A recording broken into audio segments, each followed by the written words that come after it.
A modern F-35 Lightning II can cost roughly $100 million. It is built with stealth coatings, sensor fusion, advanced avionics, and targeting systems designed to dominate a battlefield before the pilot is ever seen. But remove the advanced chips from its mission systems, and that machine is effectively reduced to a $100 million blind kinetic shell. This is the paradox of modern power. The most expensive weapons on Earth depend on components smaller than a human fingernail, and for decades, the world has relied heavily on one island to produce them at the highest level. Taiwan's survival strategy does not rely solely on the size of its army, the tonnage of its naval fleet, or the promises of international military alliances.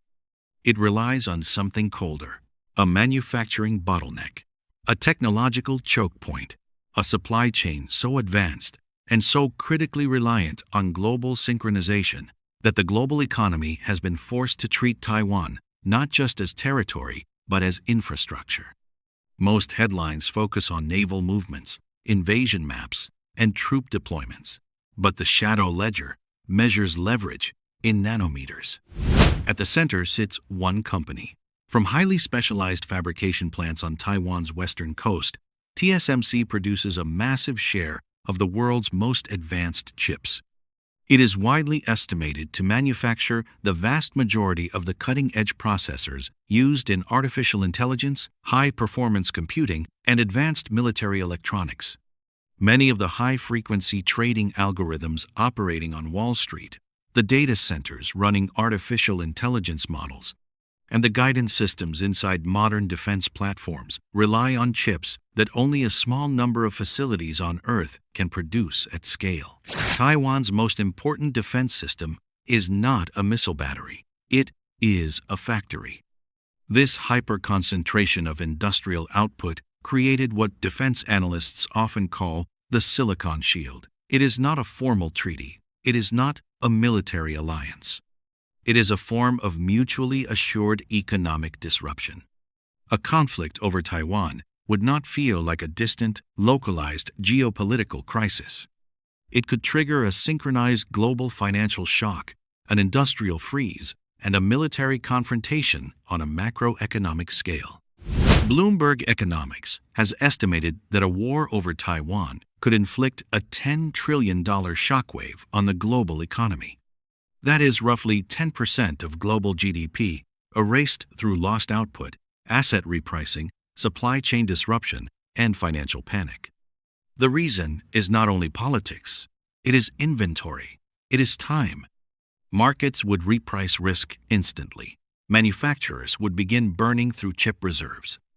And the industries built on advanced semiconductors, from artificial intelligence to consumer electronics and defense hardware, would discover exactly how little redundancy the modern economy actually has. Superpowers do not deploy carrier strike groups near Taiwan only because of diplomatic goodwill. They do it because their own domestic industrial systems cannot easily survive the collapse of the island's chip supply. That is the hidden power of the Silicon Shield. It turns Taiwan from a small island into a critical load-bearing pillar of the global economy. But the shield has a volatile weakness. It only works as long as Taiwan remains functionally irreplaceable. Physical occupation of territory no longer guarantees ownership of advanced technology. In modern industrial warfare, land is not enough. People will often argue that a military force can simply march into a semiconductor fabrication plant, threaten the engineers, seize the machines, and begin producing the world's most advanced chips. They cannot. These factories, known as fabs, are arguably some of the most volatile and complex industrial ecosystems ever created. They operate inside ultra-clean environments where even a single microscopic dust particle can destroy an entire production run. The air must be filtered constantly, the temperature strictly locked, the water filtered to ultra-pure standards, and the power supply completely uninterrupted. The machinery is calibrated at a level of precision that standard heavy industries rarely approach. A single vibration from a nearby kinetic conflict, a disruption in the municipal water grid, or a minor power fluctuation will damage production lines in ways that cannot be fixed by soldiers standing guard outside the building. This is not a factory you can simply capture. It is a living system. An army can occupy a building. It cannot easily occupy a global supply chain. A semiconductor fab is not a standalone object. It is systemically tethered to an international industrial nervous system. Reports have suggested that advanced equipment could be remotely disabled in an invasion scenario. But the real point is not a Hollywood kill switch. The real point is operational dependency. The advanced lithography machines needed to print microscopic circuits rely on high-precision optics, specialized software, lasers, vacuum systems, and specialty chemicals. They depend on spare parts, maintenance teams, and constant technical support from a network that stretches across the Netherlands, Germany, the United States, and Japan. The building sits on Taiwanese soil, but the machine inside it is international. The process is international. If Taiwan's fabs were captured by force, that global technological umbilical cord would be severed instantly. Without that network, the most valuable machines on Earth become silent steel.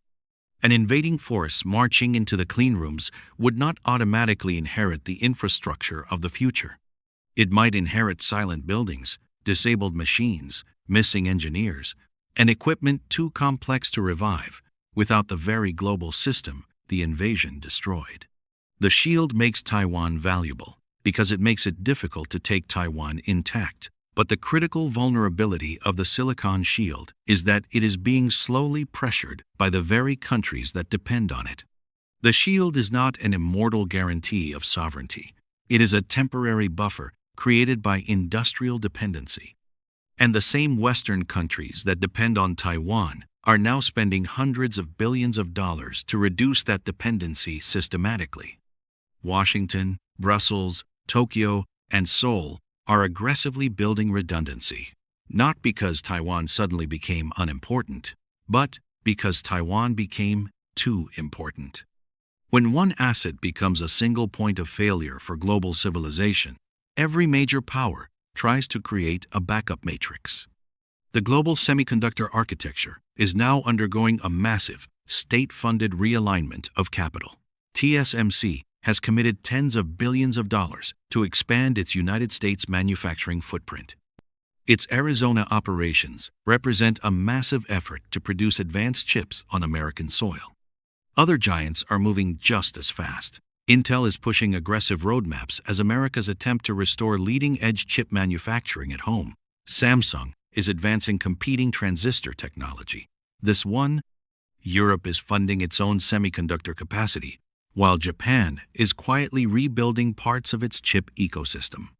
The United States is using subsidies, export controls, and national security programs to pull strategic manufacturing back inside friendly borders. None of this replaces Taiwan overnight. That would be an economic fantasy. The most advanced knowledge base, workforce, and manufacturing culture remain deeply rooted in the physical island. But the long-term direction on the ledger is unmistakable. The world is trying to duplicate the bottleneck. And the moment a bottleneck becomes duplicable, its strategic leverage begins to change. This is the uncomfortable truth behind the Silicon Shield. It was never a pure moral guarantee. It was an economic dependency. As long as Taiwan remained irreplaceable, defending Taiwan aligned perfectly with the industrial self-interest of the West. But if advanced chip manufacturing becomes slowly distributed across North America, Europe, Japan, and other allied territories, the calculation alters. The ledger of global power is being rewritten in real time, not through speeches, not through treaties, but through fabs, subsidies, export controls, and nanometers. Security is no longer measured only by the number of aircraft carriers or missile batteries a nation possesses. It is measured by the uniqueness of its industrial bottleneck. A country becomes strategically protected when the world cannot afford to lose what only that country can produce. But when that production is slowly duplicated elsewhere, the shield begins to thin. The danger is not that Taiwan suddenly becomes irrelevant. The danger is that Taiwan becomes less irreplaceable. And in geopolitics, there is a brutal difference between being valuable and being irreplaceable. We are often taught to view sovereignty through the language of flags, borders, and national identity. But the shadow ledger tells a colder story. Modern sovereignty can become a temporary byproduct of corporate supply chain dependency. Taiwan's security is written in factory output, wafer yields, machine calibration, and the trust of tech conglomerates that depend on advanced processors. For now, the Silicon Shield still holds, because the world still needs Taiwan more than it can afford to admit. But the West is building backup systems. China is studying the bottleneck. Corporations are hedging their supply chains. Every nanometer produced outside Taiwan slightly alters the global equation. Look at the device in your hands right now. Almost every app you open, every financial transaction, and every stream of data you consume relies on microscopic architecture that has become one of the most important strategic assets on Earth. That architecture is now being duplicated across the globe to prepare for a tectonic realignment of geopolitical power.